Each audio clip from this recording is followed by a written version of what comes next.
Hey there, Gary Parrish. Welcome back to CBS Sports Eye on College Basketball Podcast, where we sometimes discuss camel fighting dodo birds and leaky black. Matt Norlander is here with me. If you're watching live on YouTube, or even not live on YouTube, smash the like button like you're Brandon Davis. You have consent. And guess what?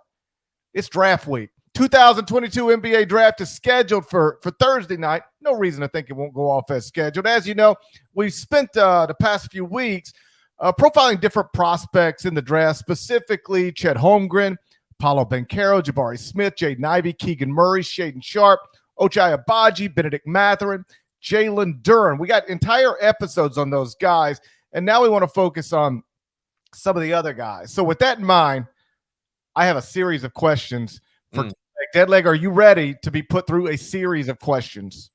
I have no idea what these questions are going to be, but I'll be ready. I'll be locked and loaded. So I throw them at me, and I couldn't imagine what these questions are, but I am ready for your Usman Jang takes. I know that much. I spent Father's Day night. Hey, happy Father's Day, by the way. Happy Father's Day to you. Happy belated Father's Day. Yes. Happy belated Father's Day to you. I spent Father's Day night developing a series of questions, and now I will force you to answer them on the Eye on College Basketball Podcast. There's no you can't force the willing.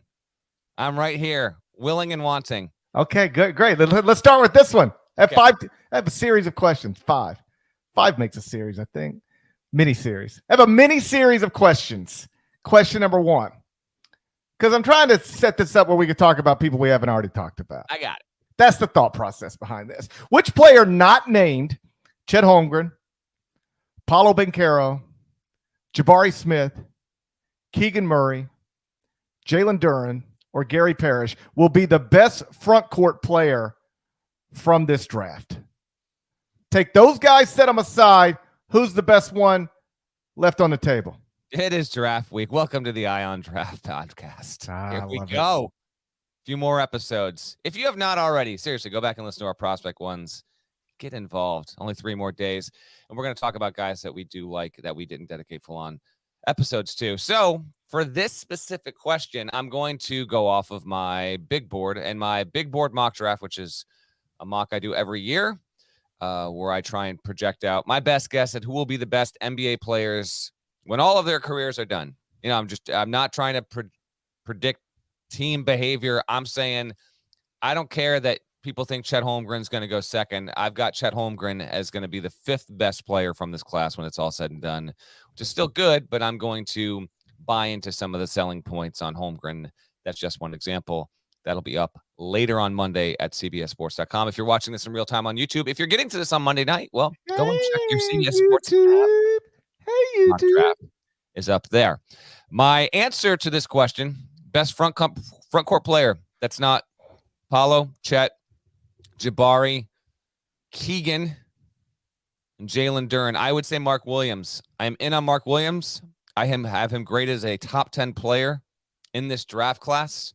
To be clear on this, I don't believe that Mark Williams is going to grow into one of the most dynamic, all-around great centers in the NBA in 2, 4, 6 years' time. But I do think that Mark Williams's defensive aptitude will turn him into a top 5 defender as a big in the NBA.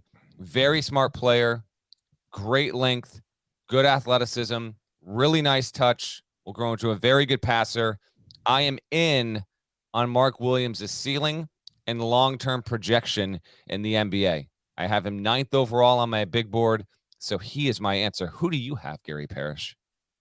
First on Mark Williams, because I wrote about this in a column that should be posted at some point this afternoon, just sort of how the evolution of the NBA game has impacted center prospects. And, you know, there's some guys who say, I just wouldn't take a center in the top 5, even Chet Holmgren.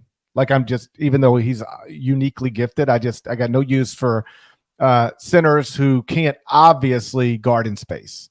I don't want to take him with a top 5 pick. I don't want to take him. 20 years ago, Jalen Duren's probably a top 5 pick. Kofi Coburn's probably a first-round pick. Now Jalen Duren might go outside of the top 10, and Kofi Coburn might not get picked. The game has changed so much. So let me ask you this about Williams. obviously he's going to be a rim protector. Are you worried about him being put in ball screens and played off the court? Are you willing to use a lottery pick on somebody who will probably be able to get played off the court in certain, 5-out small ball lineups when the opposition goes that direction in the playoffs, which is where this stuff typically happens? He becomes problematic. Maybe, but I'm also not all in on the idea that we'll look up in 5-6 years and the NBA will be at that spot in the playoffs with all teams that can do that. I think that you can never fully negate and repress really good athleticism, really good size. And I think that Mark Williams will have a spot in the league for more than a decade there. And I think he's actually athletic enough where he can grow into an even better defender. No, I don't think he's going to be as paradigm shifting of a shot blocker as Chet Holmgren could possibly be, but like Williams could wind up being just about nearly as good of a defender as Holmgren is, because he's actually much more physically well built and he's nearly as long as Holmgren. And Holmgren, I think, is actually even more vulnerable beyond 10 to 12 feet. I'm not as now a huge seller after watching Storm Murphy put Mark Williams in a blender. I understand that in an ACC tournament game, but no, I'm in. I think that there's very possibly going to be scenarios down the road where we will have big still having a lot of value, particularly if you can be a very good rim protector. And with that comes, tremendous rebounding assets. And the smaller the other team goes, as long as you've got a guy on your end of the floor who can sag miss shots, which are always going to be out there, I still think there's a lot of value. So I am a bit higher on Mark Williams than I think most, but I do think that by the end of it, he's going to. There's another player. I don't know if we'll wind up talking about him too much on this episode or not. Let me see if I have him. No, I don't think I have him in anything that we're going to get to. I also think Walker Kessler, who's going to be, I think, a better mid to long range shooter than Mark Williams. I easily can envision Walker Kessler being an 8 to 10 year starter in the NBA, and he is a center.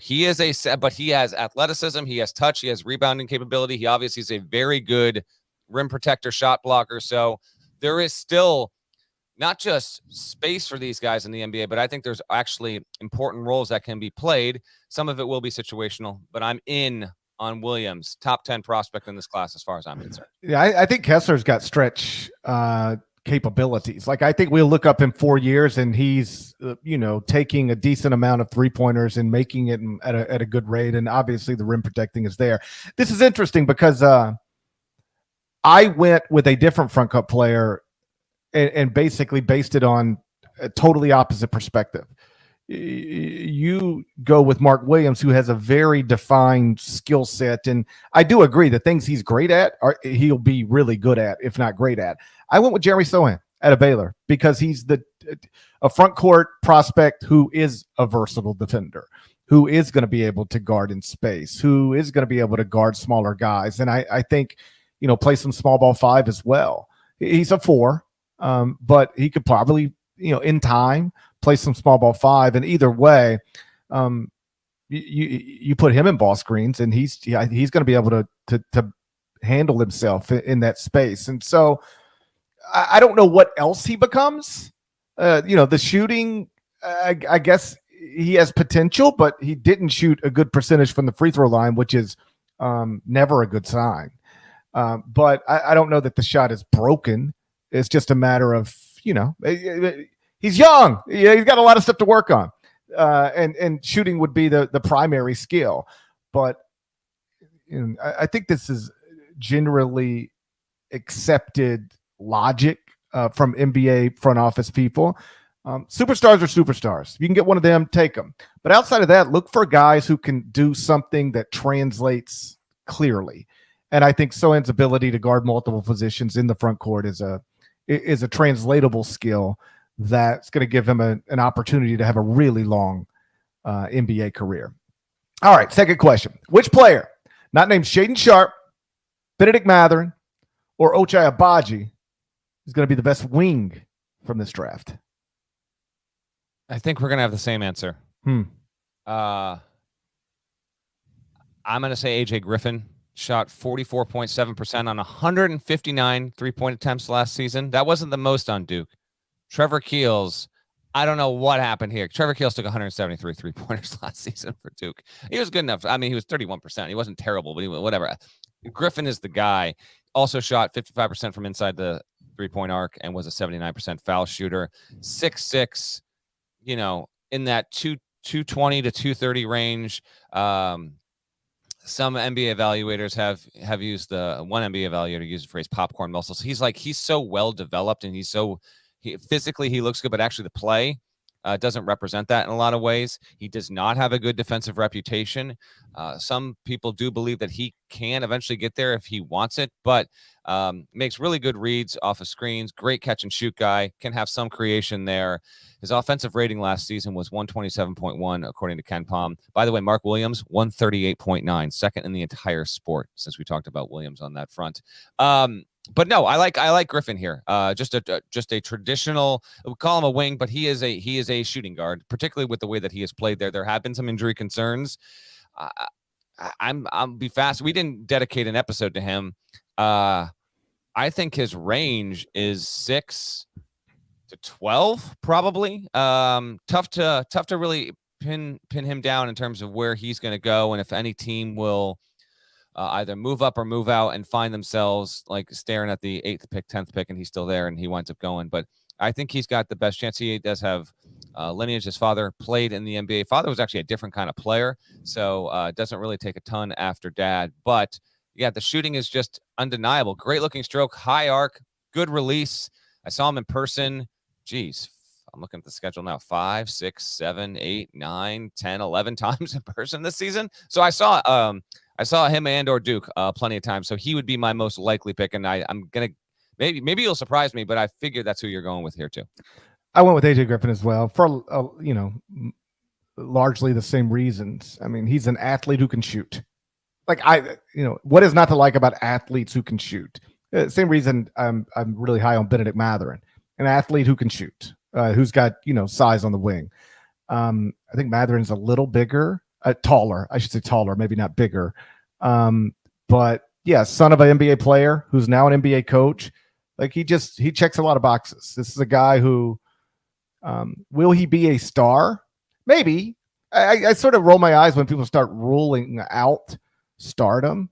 Mm-hmm. Like our buddy Seth Davis did his annual draft piece where he talks to 7 different NBA scouts and then sort of meshes together what they told him to try to create a scouting report on lots of different prospects.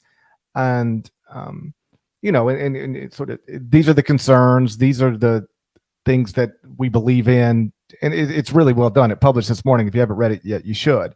But there was one part in there where it was like, so-and-so is a finished product.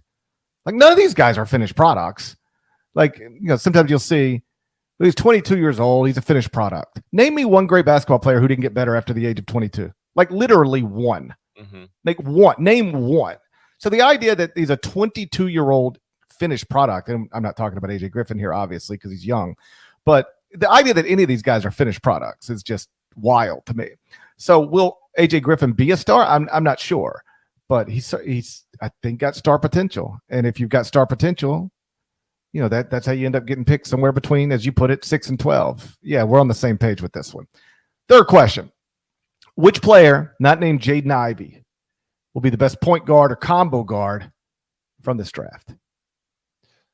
This seems to be where you run into some real doubt. You get a lack of depth at point guard / combo guard in this draft, which isn't to say there aren't guys, or there are actually. I've got 2 guys that I'm going to mention here before we wrap up this pod. The first one's coming in just a few seconds here, but it's kind of glaring after Ivy when you're looking for someone who you would think would either have the ball in their hands as the guy running the offense, or would certainly be a strong secondary option or a guy off the bench. And so my answer is Ty Washington out of Kentucky, who I would describe as a combo guard. Not really like, now he's a little undersized, good creator off the bounce, good shot, certainly likes the mid-range plenty. I'm not overly confident in this pick, Parrish, but when I was looking through, there's another player who I'll get to on another question here soon that could apply to this. I actually think I'm higher on him than any of us who have done mocks at CBS, at least. But I'll get to him in a second. But Ty would be my pick. And when I look at this, I'm going to say we're going to match in back-to-back questions here. Unless, listen, I'd love for you to surprise me, but I'm not seeing someone else that fits this description. Non-Ivy player that's a point or a combo guard in this draft that'll be the best. So if it's not Ty, who is it? Kennedy Chandler. My Kennedy, little okay. My little homie from Memphis. He is. The size is the thing. There's no question. But to reference Seth's piece talking to scouts again, the Kennedy Chandler portion starts this way. If you're ever going to take a small guard, this would be the guy. It is undeniable that being as small as he is a potential problem, especially on the defensive end of the court. There's no getting around that. I'm not going to spend the next 3 minutes trying to. He's even smaller than he's not going to be Steph Curry. He's even smaller. He's 6 feet. He's 6 feet tall. That's going to be a lot to overcome. That's why I didn't consider him for this question. He is the exact same height as Chris Paul. Chris Paul 6 feet? 6 foot. Listed that way. I feel like Chris Paul is 6'1", but all right. You calling Kennedy Chandler the next Chris Paul? No, but I am saying that if somebody can overcome it, he can. And the idea that people don't overcome it is crazy. And if you want to argue 6 foot's not 6'1", I hear you. But Jalen Brunson 6'1", Fred VanVleet is 6'1". Chris Paul's 6 foot, Kennedy Chandler's 6 foot. The one thing, Chris Paul, Jalen Brunson, and Fred VanVleet. And I bring them up because Chris Paul's an all-time great. VanVleet's an all-star. And Jalen Brunson's about to get paid in free agency, all right? National Player of the Year, too. Okay, here's the thing. In college, Chris Paul, Jalen Brunson, Fred VanVleet, what were they all? Little point guards who ran their teams incredibly, won, and reliably made you three-point shots. All three of them did that. There was nothing not to see except for, with Chris Paul, is he too small? With Jalen Brunson, is he too small? Is he athletic enough? With Fred VanVleet, is he too small? Is he athletic enough? And you look up, and Chris Paul, if you redid his draft, would be the first pick. If you redid the Jalen Brunson draft, he'd be a top 10 pick easy. And if you redid the Fred VanVleet draft, he'd be a top 10 pick easy, even though he didn't get picked at all. And so with Kennedy Chandler, I'm seeing a lot of the same stuff. Quicker than some of those guys. Mm-hmm. But total winner, won state championships in high school, won grassroots championships, had Tennessee, with the resume on Selection Sunday that I thought quite clearly should have been a 2 seed in the NCAA tournament, won the SEC tournament. He's just done nothing but win, run teams well, and he can reliably make the three-point shot. Is he small? Yes, he's small. But guys do sometimes overcome that. And I would bet on him overcoming it. I bet you we redraft this draft in 3 years, or more likely we just let Sam Vecini do it. Okay. And when we do, wherever Kennedy Chandler is picked this Thursday, we will say he went lower than he should have. Okay, I got Kennedy Chandler 4th overall. I still have one other player ahead of him because of the size, but there's no denying, none, that from a talent perspective, Kennedy Chandler is unquestionably a top 25 player in this draft. It is non-arguable, and he did really well at the combine. He's got good length for his size with his frame, but yes, there is just a certain question over at that size. Will he be able to be a full-time starting point guard for 7, 8, 10 years in the NBA? He very well might be. I love it. You surprised me there. Kennedy Chandler is in my mock. He's just on the back end of the first round. What do we got next? Which player, or who is a player, projected outside of the top 14 of our consensus big board at CBS Sports, who you believe can be a star? Not will be a star, but it's not hard for you to see it. Okay. This is our consensus top 14. This is the input from GP, myself, Kyle Boone, David Cobb, and then Colin Ward Henninger, who does great stuff over on the NBA side for us at cbssports.com. So this is all of our votes put together. I assume Booney didn't cook the books for any of his dudes here. So he'll be on Kyle Boone will be on our first round mock draft special podcast. I don't know. You know what they say? They've been saying it in our industry circles for years. Don't know if you can trust that Kyle Boone. Okay. That's nice. That's what they've been saying. I know that I can. Here's our top 14. I feel like I can trust Kyle Boone too. He's strong, John, for crying out loud. I'll make a little news here. Number 1 on our consensus board is Paolo Banchero, and I love it because guess what? Paolo Banchero is number 1 on my big board too. It goes Paolo, Chet, Jabari Smith is 3rd on our consensus. You will not get that anywhere else. Jaden Ivey, then Shaden Sharp is top 5, and then we go Keegan Murray, AJ Griffin, Ben Mathurin, Ochai Agbaji, Dyson Daniels out of G League Ignite is number 10, and then the final 4 spots are Sohan, Ty Washington, Ohio State's Malachi Branham, and then Jalen Duren is 14. Those are our lottery big board consensus 1 through 14. Parrish's question is, outside of that top 14, who's someone I actually think can grow into being a star? And I'm going to focus in on a player that I wrote a profile on that published late last week, and it's Patrick Baldwin Jr. Now, Patrick Baldwin Jr., feel free to go and give the story a read to get a little more insight and perspective as to what the hell he just went through over the past year of his life. But he was a highly rated prospect from a very early age, was always big for his age, great size, good shooting, all that. The first 3 years of his high school career, there really was no debate. He was a top 3 prospect in his class. At one point was rated number 1 overall. He gets hurt like his second game of his senior year, dislocates his ankle. This is coming, December of 2020. So lost all these games at the tail end of his junior year, then loses his entire senior year of high school, winds up committing to play for his father, who was the coach at the time at Milwaukee. He could have gone and played at Duke, picked his father. And then all last season, Milwaukee's a bad team. The ankle is never fully all the way better. He actually over-relies on his right leg because it was a left ankle injury, winds up getting tendonitis on his right side as well. Only plays in 11 games, is not a good shooter. The stats are not good whatsoever, but he is a 6'10" player with a great people are basically saying AJ Griffin and Patrick Baldwin Jr. have like the 2 best shooting forms in this draft. Now, Griffin is undeniably a better shooter. In fact, as the story depicts, one scout told me, if you go and look back at Baldwin's shooting numbers in AAU play, and then you look at Milwaukee, there's actually nothing to suggest he is an efficient shooter. It looks amazing. He has good size. He does make some of them. He doesn't make all of them. In fact, he shot 34.4% from the field last season, which is atrocious. But why is he the answer to this question? Because, one, I'm trying to identify someone with a viable skill set outside of the lottery, again, who has a star potential. And there is the possibility here that Patrick Baldwin Jr. is almost Michael Porter Jr. light. Michael Porter Jr.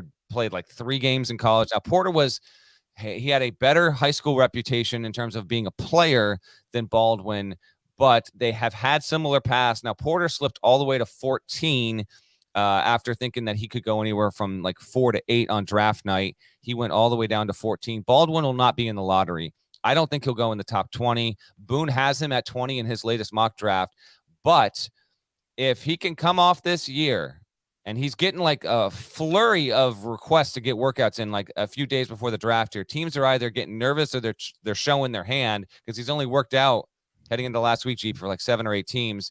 I think there's the possibility that a 6'10", combo forward who has a post-up game, who has good handles, who has good competitive spirit, can grow into a star. I think he is the most likely, in my opinion, because we have seen him perform and play and show from an early age. And it's usually that kind of profile, that kind of player, where even if they take a detour and they're off the path for 2, 4, 6 years, we look up, they might be 3, 5, 7 seasons into an NBA career, and suddenly they're really hitting. And it's like, yeah, there's a reason why when they were 15 or 16 years old and they were graded among the best in the entire country, they have had that talent.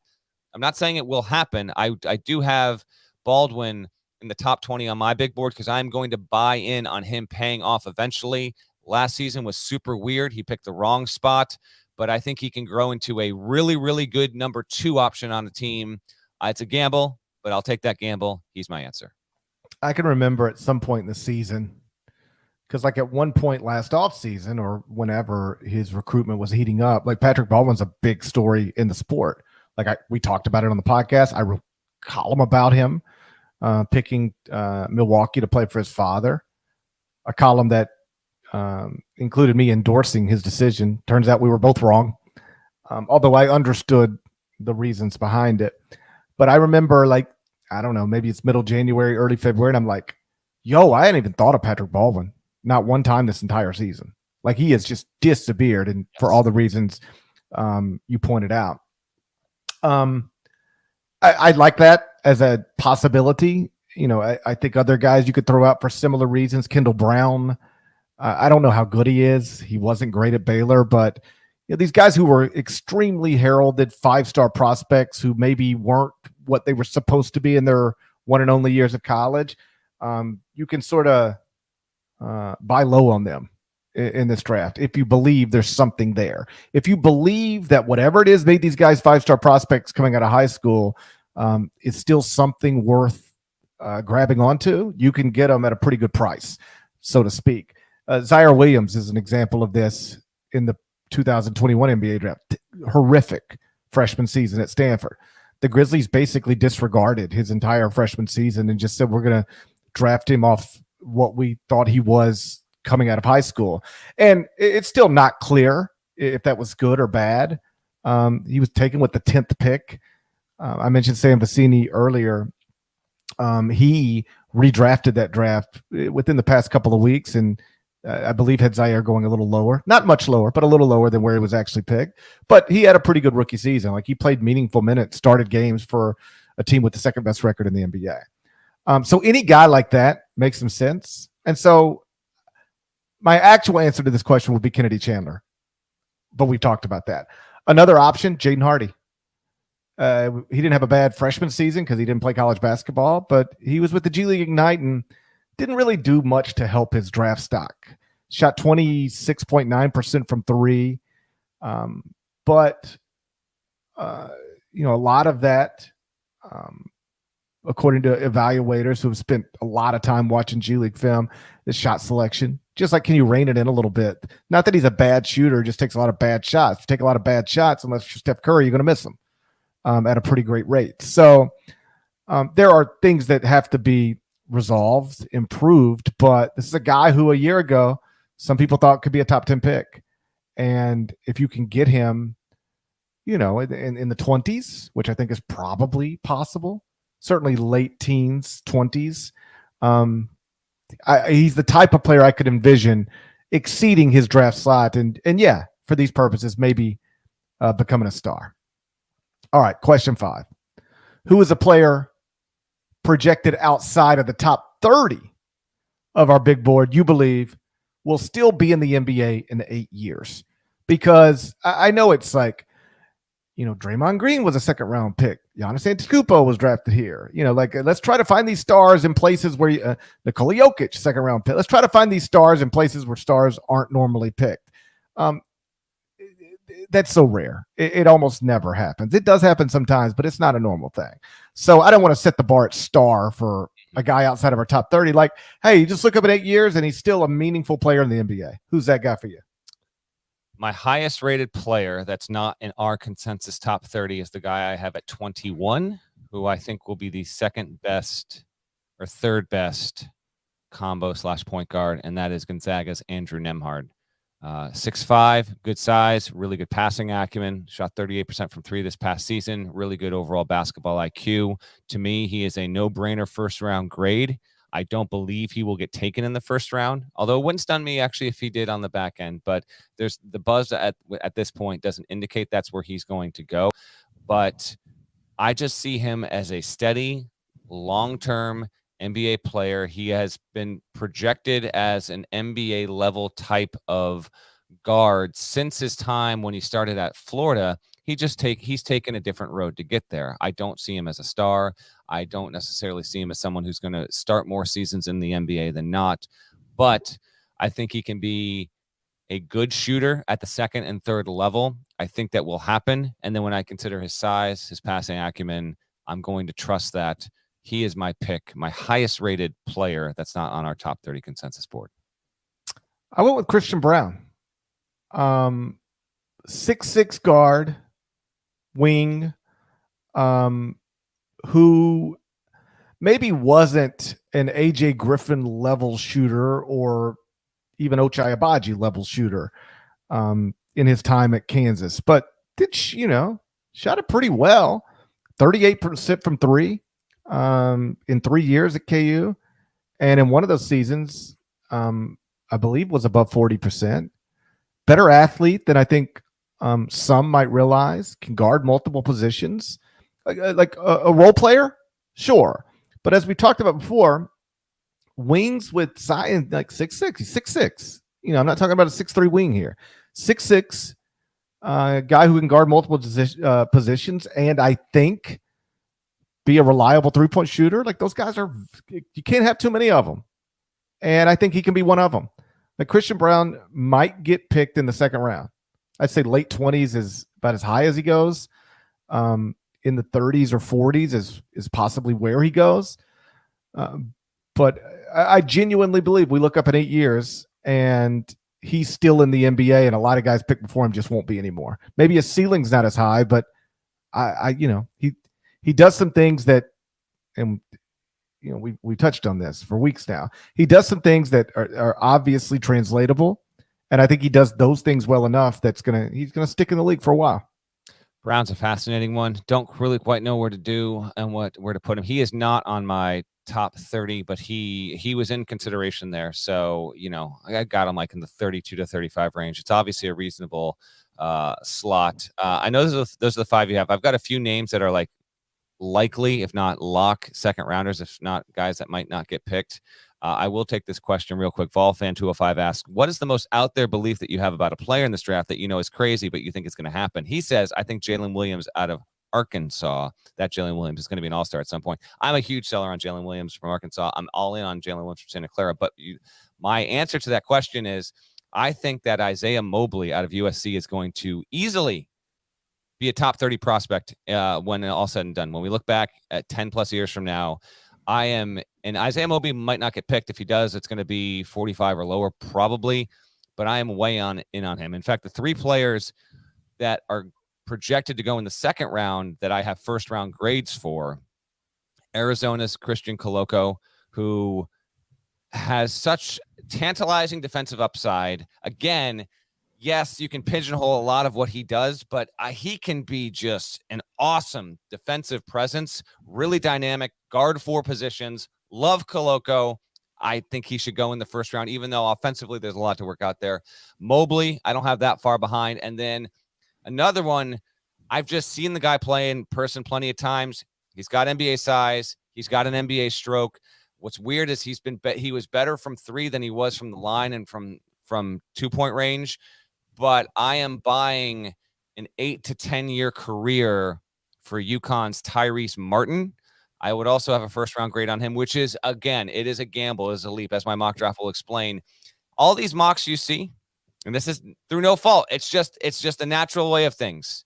You're going to see a lot of the same guys in similar spots on these mocks, and that's fine. It represents the collective brain trust of where people are going to go. All of them will be wrong. Every single year, there will be guys that get taken way too early or way too late.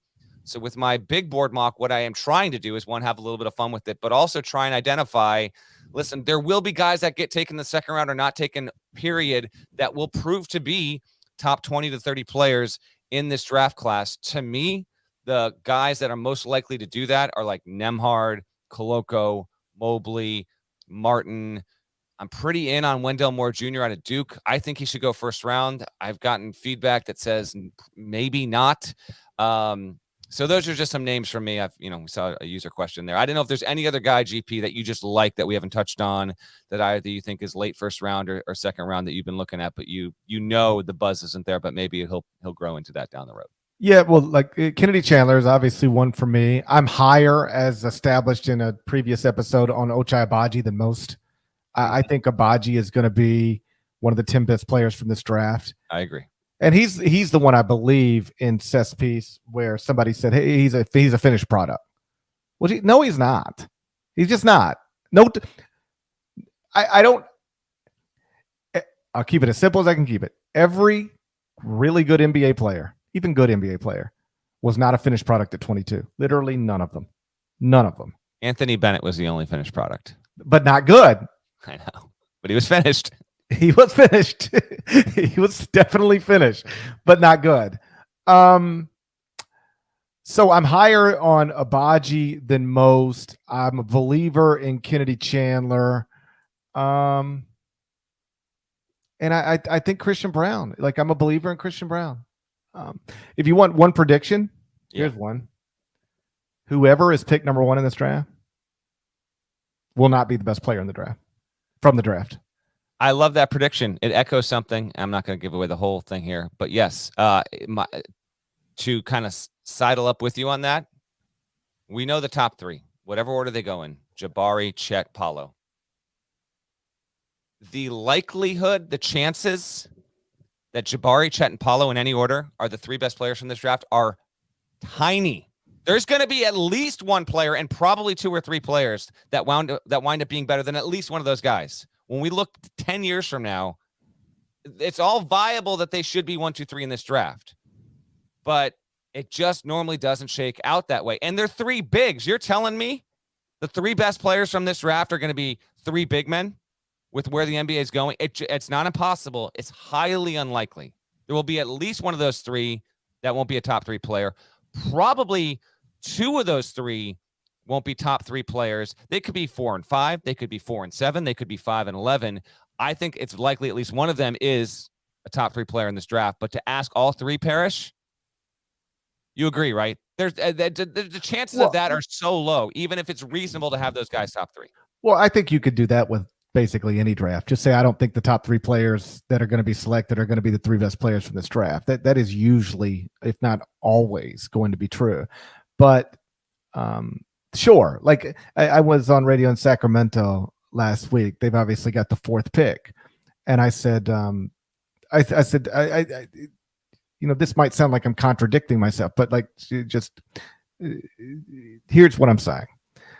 I genuinely believe the top 3 players should be Chet Holmgren, Jabari Smith, and Paolo Banchero in some order. We could argue about the order, but those should be the first 3 players taken. I can also see Sacramento getting the best player in this draft with the 4th pick. Like, I don't think Jaden Ivey should be selected before any of those 3. I can envision a scenario where Jaden Ivey is better than all 3. I can envision a scenario where Shaedon Sharpe is better than all 3. Obviously, I'm not predicting it. Otherwise, I'd have those guys at the top. But sometimes it's pretty clear. Now, the guy going first I'll be shocked if he's not the best player from this draft. Anthony Davis, LeBron James, to a lesser extent, maybe Karl Anthony Towns. But in this one, I know who I would take first. It's not hard for me to imagine that person not being the best player in this draft. And it's not hard for me to imagine the guy I've got going 4th, 5th, or 6th, in 5 years being the best player from this draft. This is that kind of draft. It's going to be an interesting one on Thursday night. We will have coverage, full draft show, 7:00 on CBS Sports HQ, which makes for a very entertaining and informative second screen watch, if you will. Parrish will be on it. I'll be on it.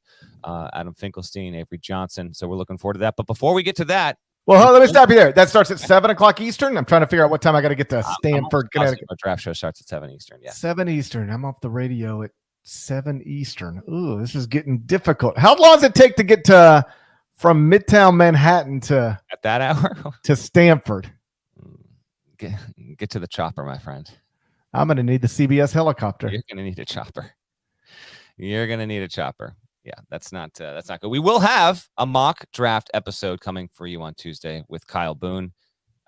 So look forward to that. We will be much quicker in our takes on why we're picking, where we're picking, who we're picking, but that'll be a full first round mock, our last thing to give you pod wise before we get to actual draft night. And then we'll have actually post draft coverage later this week.